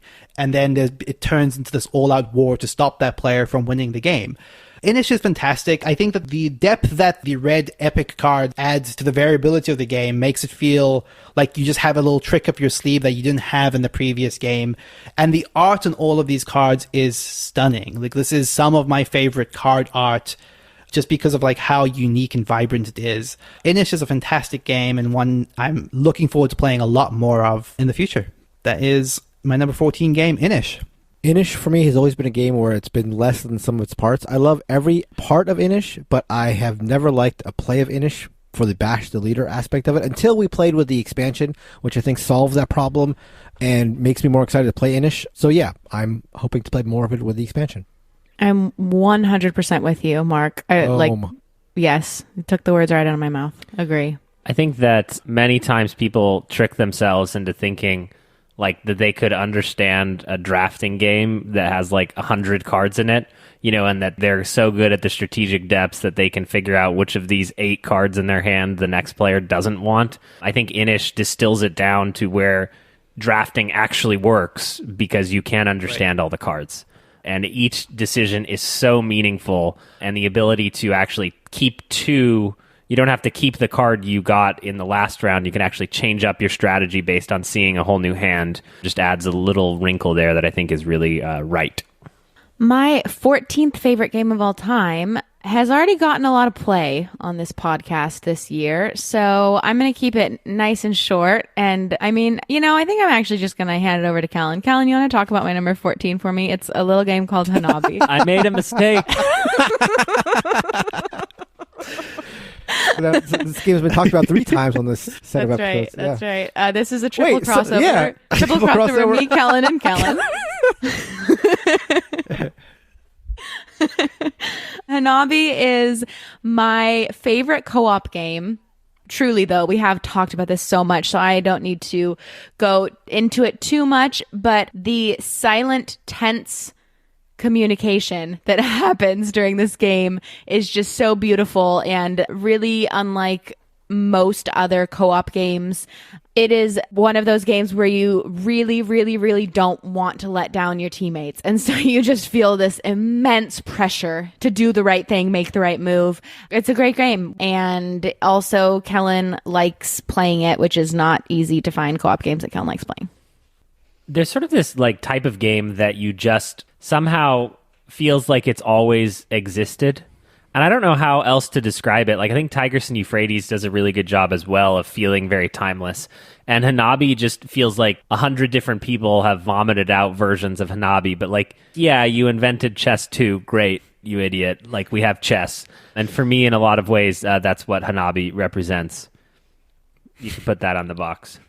My 13th favorite board game of all time comes to us from Classic Carl. Classic Carl! Glory to Rome is double crossover. A double crossover. Triple crossover. Yeah. Glory to Rome is Karl Chudyk at his best. Karl Chudyk is the king of multi-use cards. Every card could be a different thing. It can be whatever you want it to be, baby. In Glory to Rome, you are building a civilization, and you are doing it with overpowered combos. And my favorite part about Glory to Rome, my absolute favorite part, is the whining and the weeping and the wailing and the gnashing of teeth as your opponents say, wait a minute, that card can't work the way you think it does. That's not fair, man. As you play Glory to Rome, it has a very cool lead-follow system. The ability to do one of my favorite things in board games, which is you get patrons. So it's like every time someone in the future does a craftsman action, boom, I've already got a free one. Every time someone does a build action, boom, I got 3 of those, baby. You can mold your faction to what you want it to be, and the whole game starts from this controlled place and pushes outwards towards chaos.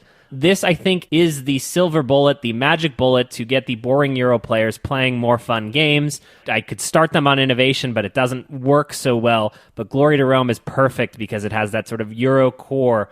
It all makes sense, and it slowly breaks until chaos ensues. Karl Chudyk is a mastermind, perhaps my favorite board game designer of all time. Glory to Rome, an amazing game, and one that is unfortunately really hard to find right now. Anyone who wants to check it out, I would encourage to do a print and play. The rights, who knows where they are, who has the rights? No one has the rights. You could seek out Matainai, a inferior version of the game that is shorter, is about monks, and the theme makes no sense.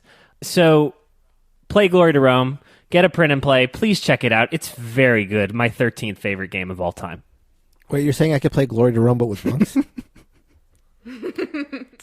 You could, Mark, but you'd be wrong. My 13th favorite game of all time was so good that 3 years before it even came out, Cyndi Lauper wrote a song about it. Christina, do you know the song I'm talking about? The game I'm talking about?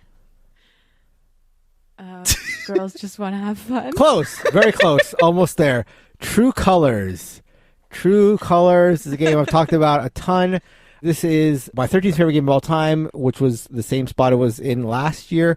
True Colors is the game of... double crossover. Double crossover. Double crossover. There you go. True Colors is a game of which of your friends would be best at this? Which of your friends is worst at that? That's what it is. The secret vote. That's basically all it is. As we've said before, don't play this with people that you don't know because it's going to be terrible and awkward, but maybe you want that. So go ahead and do it if you want. I'm not going to stop you. True Colors is fantastic, though. If you are with friends you know and love and you want to get into talking about what you really think of them and maybe like learning more about what they think of you, True Colors is the way to do it. We've played this a number of times, and it's always been super, super, super fun. My 13th favorite game of all time is True Colors. The double down of it, I think, is Yeah. the absolute worst part, which is like, which one of us is the worst at singing? And it's like, there is an answer, right? And learning that you're the worst at singing, okay, that might be bad, but you heard Cheer Up Charlie on the patron bonus episode, so you wouldn't have picked me. But even if everyone picks you, then you have to write down that you also don't think that anyone would vote for you for that. Right. So then you reveal to everyone that you're so delusional about yourself. Like, so it's not only do you get to find out, you have to reveal what you think Your about lack yourself. of self-awareness. Yeah, and not only that, and that's a great point, but not only that, it's the fact that everybody gets 2 votes. So, not only are they voting for you, but everybody decided to put both votes in for you as being the worst singer. It's like really hammering it home. oh man, what a game.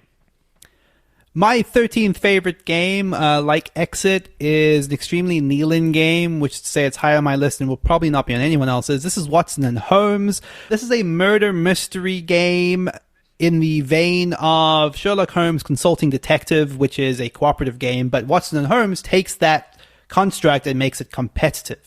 The premise of the game is that you are traveling to different locations in London, and each of those location cards has a new piece of the murder mystery. So I might go to the police station and I get one little paragraph of text that's going to tell me some information that the police found about this case that we're solving. And now I'm going to then pretend that this is the most important piece of information I've ever discovered, and then place a token down on that location to make people think that it's perhaps more important than it is, because there is this location bidding system at the start of every round where suddenly people now thinking that that's a valuable location go, well, I'm going to spend 3 tokens to get there. And Christina comes in and is like, no, I'm going to spend 4 tokens to get there. And meanwhile, I'm just laughing to myself because Scotland Yard is useless and didn't find anything out about the case, and they're all spending all their tokens to go there. One of the things I love about this is it has bespoke cases like Sherlock Holmes Consulting Detective, in that they are pre-written stories that you can only work through once, but there are multiple routes to sort of uncover the mystery. And one of my favorite things about Watson and Holmes is at the end of every game, there's this open discussion where you're just like, how did you find this out? Because I know you didn't go here. I know you didn't get this here, but you realize that they've just planted threads of all the relevant information at various points throughout the city. It's so smartly designed, and I love just that process of finding out how everyone got to the same solution and how they might have got there faster than you. That is Watson and Holmes, my number 13 game. I prefer Clue. Fair. Call back. My 13th favorite game of all time always brings up the question, is there air in an airport? This is the classic game Sixes. This game is a version of Scattergories in which players are timed and trying to come up with as many words that fit within a category as possible. It is a party game that with the wrong group is not fun, because it devolves into really, really, really petty arguments that can be extremely frustrating. But with the right group, it devolves into really, really, really petty arguments that are hilarious and really fun.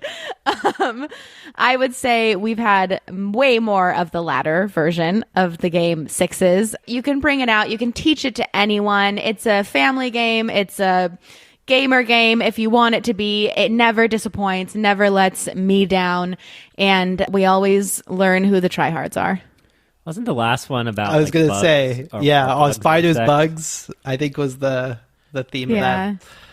Which they're not. Another one was like, if it's items in a purse, can you say like penny, quarter, nickel? No. The answer is no, you cannot. But yeah, it's a great game. It's a ton of fun. It makes me kind of sad to talk about it because honestly, it's been so long since we've had a party. It's just like I have these fond memories that seem so distant now. But that is my 13th favorite game of all time, Sixes.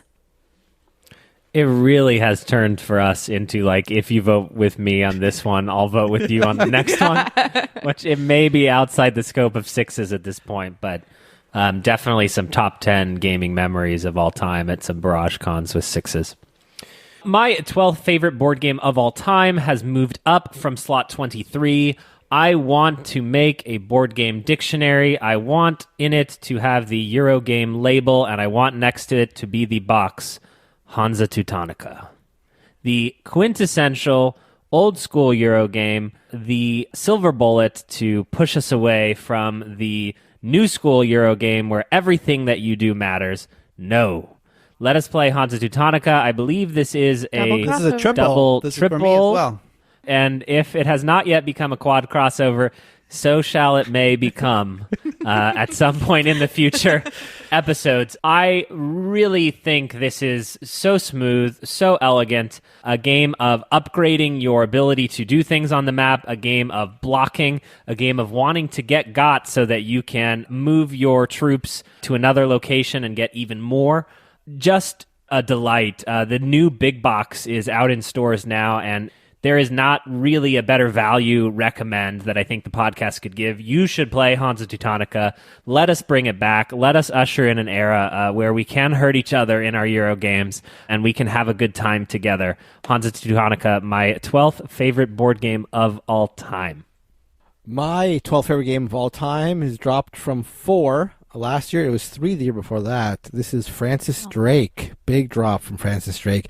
Just have not played it. It really bums me out. It's one of those things where I can't defend keeping it so high if I haven't played it for so long. Come on, it's a two-phase game, man. I love two-phase games. Why can't we play this one? It's got pretty boats. It's a game we have to play. Francis Drake, as I mentioned, has 2 phases. The first phase has another aspect that I love in games where you can go as far down the row as you want to get your resources, but you can't go back. So if you really want that thing way down the line there, go ahead and get it, but you're going to miss out on all these other things. I just love that. It's so cool.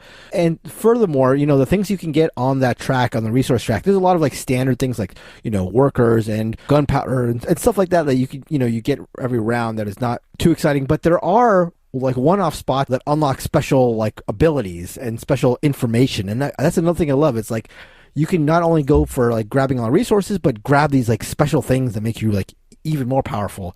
And as I said before, it's got a really lush production that really helps it for me. You're going after gems and you've got little treasure chests that you put your gems in, and the boats are they're not super lavish, but I think it just really works. It's a really big nautical board. I love everything about it. I really need to get it played again, but until I do, I can't warrant it any higher than number 12, Francis Drake. I will forever remember this as the game that I watched Mark gleefully lay out, with twinkling his eyes, explain the rules, so proud of the fact that he was about to show me one of his favorite games, and then we packed it all up and didn't play it for reasons that aren't worth going into, and I still have to date not play Francis Drake. Yes. It was very sad to watch. I'm not going to lie. My 12th favorite game of all time is my favorite Troops on a Map, Peoples on a Plane, Sandy Peterson game with Mr. Cthulhu and friends. Did I get all of that, Kellen? You got it. We've spoken about this already in this episode, so I'm not going to dwell on it too much, but Cthulhu Wars is fantastic. It is that beautiful mishmash of the most garish, Ameritrashy looking game with big figures and lots of dice with Euro-ness woven into the fabric of it. Like, it's under the surface like an actual resource management game with this crazy move these monstrous figures around the board and throw tons of dice in a way that doesn't feel unfair in the way that Mark was describing. You're throwing enough dice that the luck sort of mitigates out over the course of it. What a fantastic game. Beautiful asymmetry, both within each faction and between all of the factions. Can't wait to play more of this. That is Cthulhu Wars, my number 12. That is a double crossover at this point. We can only go up. Who could say? My 12th favorite game of all time is a double crossover from this episode with Mr. Kellen. Hanabi? My gosh. No, this is Telestrations. And Kellen mentioned it did not even need an introduction, and now it needs even less of an introduction. But again, I will just say that it is amazing to bring out with your family, with your friends. Anytime you do, you have a roaring, laughing time, and it'll never, ever leave my list. My number 11th favorite board game of all time has me growing soft in my old age. This previously was in my top 10 and has moved out because of how mean it is. Yes, you can be too mean for Callan Allen. This is Diplomacy. Wow. We could write books about this game, and I'm sure there are books. There are certainly many articles written about Diplomacy, the quintessential lie to your friends and stab them in the back game, the friendship killer. Diplomacy has so many interesting systems in it. One of my favorite being that everyone must write down their orders and submit them, and they all get revealed at once, and they all get resolved at once, and you leave the table, and you got to write down your orders, and you're poring over the map, and someone's like, hey, Kellen, can you leave the table so Mark and I can have a private discussion around the board? And you're like, absolutely not. I'm not going anywhere. My most recent play of Diplomacy was great. It is a great game. It really is a great game. It evokes Dune. It evokes, well, I mean, I guess Dune evokes it. Who could say? But it's so mean. It is Survivor. It is Neilan, I will not betray you till the end, and then I betray Neilan. It's like literally I look him in the eye, I say we're in it to win it, and then I write down the orders, and Neilan gets revealed, and he's crushed. I did cry last time we played. It's really hard. I feel bad. Well, I actually cried when I betrayed Paxton. I felt so... As I revealed it, I just started... I just felt... I couldn't do it. I can't play this game. It is an experience. If you have not tried Diplomacy, if you like negotiation, you must try it. I don't know how it fits into my top 50 board games of all time anymore. I feel like it exists alongside it in some weird way. It's one I do not really care to play with randos. I would prefer to play it with people I like. Playing with randos is just too Machiavellian, too crazy. The people who are good at this are crazy. Let's just say that. Diplomacy, a unique design, a landmark design, one that's worth looking at if you have not. A rabbit hole of a game, Diplomacy. My 11th favorite game of all time. And also Rising Sun has nothing to do with Diplomacy. Thank you, sir. My 11th favorite game of all time is also a new entry to the list. And while it may be a new entry, it's the original worker placement game. That's right. This is Splotter's Bus. This game is amazing. I love so many aspects of it. It's another one of those games where it has a very clean design that I just love. The rules are very slight, but there's a lot going on the board. It's got the same dominant species sort of worker placement thing where you're placing your workers on a row of actions that progress from the top left to the bottom right. It's got a unique thing where you have, at the beginning of the game, you have all the workers you're ever going to have, and every worker you use is going to be spent and never come back. So if in that first round you want to use all your workers, by all means go ahead, but you're not doing anything for the rest of the game. I just love that. It's just a unique take on worker placement. And I just love how cutthroat it is. You know, you're fighting over these passengers, and it can get really, really tough. It can get really, really cutthroat, and, you know, you're vying for these people, and, you know, you may be banking on a passenger because it's going to be dinner time and he's going to be wanting to go to the pub, but you can always use that breaking the time continuum spot and just stop time and screw up everybody's plans.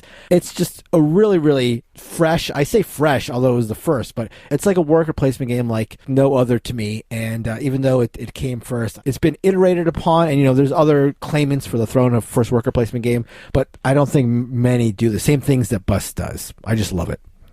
That is my number 11th favorite game of all time, Bus. My 11th favorite game of all time has fallen out of my top 10 down 3 places. This is Scythe. Scythe is another hybrid game, which is to say it's a mash of Euro systems and area control to some extent, but it leans much more towards the Euro optimization end of things. It was billed as a 4X adjacent game, but I would almost call it a 4X themed Euro game is probably the best way I would express that. It is much more about finding the optimal path of both acquiring resources and spending those resources optimally in order to progress towards what is a very simple end of game condition, which is as soon as someone gets 6 stars, the game ends and you tally your victory points. Those victory points are going to be through either the money you've acquired or how you have spread yourself over the territories of the board. Because there is this element of board and area control, which plays out not strictly through a combat system, because Scythe, despite appearances, is not a combat-heavy game, but it's one I describe as a Cold War sort of game, where the threat of combat, it feels like everything. Combat in Scythe can be devastating, and sort of pulling it off at just the right moment, especially if that's a game-winning or a game-ending moment, can be really, really vital. So those standoffs as your mechs are sort of circling each other a little bit on the edges of your respective territory feel like a battle that's about to brew, and the tension over how that's going to unfold and who's going to come out better for it is quite tense, despite it not being a combat-heavy game. Scythe has a pretty unique and novel theme, a very cool aesthetic. I did find myself cooling on it a little bit this year, hence it's slipping down my top 10, but I still love Scythe. A sheep in wolf's clothing. My 11th favorite game of all time is yet another Dudes on a Map, Meeples on a Map game. And this one is, again, not a new game, but new to me. And I love it. Obviously, it's my number 11. This is Kemet. I feel like I've spoken a little bit about Kemet before, but like I said, Kemet is a Meeples on a Map game. And one of the things that I love the most about Kemet is this sense that you are building your own asymmetric player power every single game through the use of this kind of like tech tree in the form of the power tiles. And I just think that's so cool and interesting because every time you play, you can kind of decide if you want to pursue the same type of player power or if you want to try something different. And you can even kind of pivot if you need to, probably not midway through the game, but if it's early enough, you know, you can start going one route and then pivot if it seems like it's not going to work out. I just love that. I feel like it has such great replayability. And the other thing that I love about this is the combat system. It's so rewarding to attack because you get one permanent victory point if you are the attacker and you win the battle. And so if you have the right cards in your hand, you've built up the right power tiles, then you can just move in with even a small amount of units, win the battle, and then you can recall your units and use those recalled units to move your prayer points back up. And so it doesn't feel super punishing. And it also doesn't feel quite as mean because the people that are being attacked, you expect to be attacked because that is like one permanent victory point is so valuable in this game. There are temporary victory points that are also really fun because there's a lot of push and pull tension there where you have something and if you can only hold on to it until the end of the day phase, then you can win the game, but people aren't going to let you. They're going to come in and try and steal that from you. The action system is very limited, so you really have to plan out your turn and future turns pretty precisely. And you just have so much control. I feel like you have a lot of control in this game. You're controlling what your powers are going to be. You're controlling which route you're going to take. It's almost in some ways like the exact opposite of what I was talking about in Scythe, where like there's no dancing around each other in Kemet. Like it's just like you're going to build troops up and throw them at the other person, and that's expected. And that's what right. You know everyone is here to do. You're here to like get your troops, throw in a freaking giant scorpion, and then just throw that squad at like another player. And it's so quick and it moves so fast and it doesn't have like the dice rolling luck. It's just so clean and precise.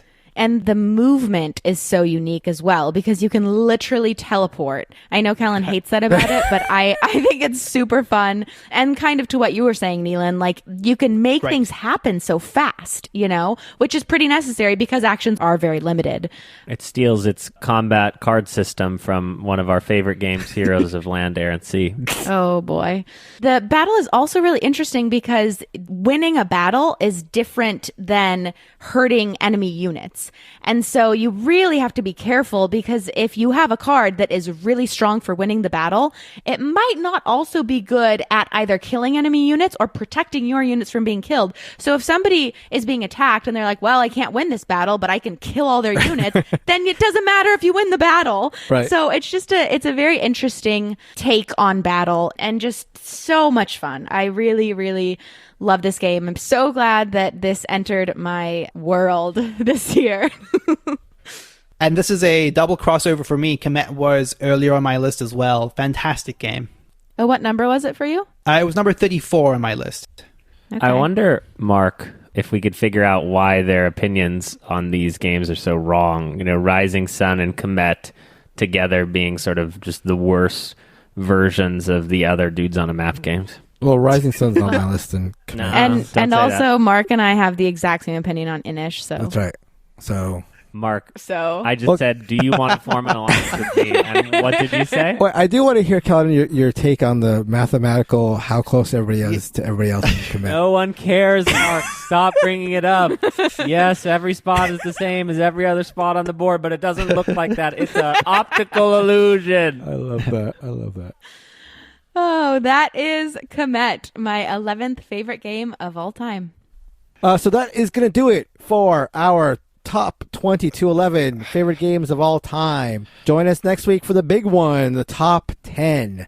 As always, you can find us at BoardGameBarrage.com. You can join our Discord and talk about your top 20 to 11, because I know everybody has that list ready and at hand. So bring it to BoardGameBarrage.com/Discord and let us know what your top 20 games are, or talk about our top games so far. Tell us what you think about Kellen having Hanabi twice, that controversial move that he did, Took a gamble. Let us know what you think about it. You can write to us at BoardGameBarrage@gmail.com. You can join our Patreon and get the bonus episode that Kellen was talking about. I guess I wasn't even on this one, and I guess he sang on it. So that's reason enough to pay some money to us, I think. So BoardGameBarrage.com/Patreon. Thank you, as always, to Heart Society for our intro and outro song, What's on Your Mind, Kid, from the album Wake the Queens. And until next week, when we wrap this sucker up, thank you so much. Goodbye. Bye-bye. Good night. Bye.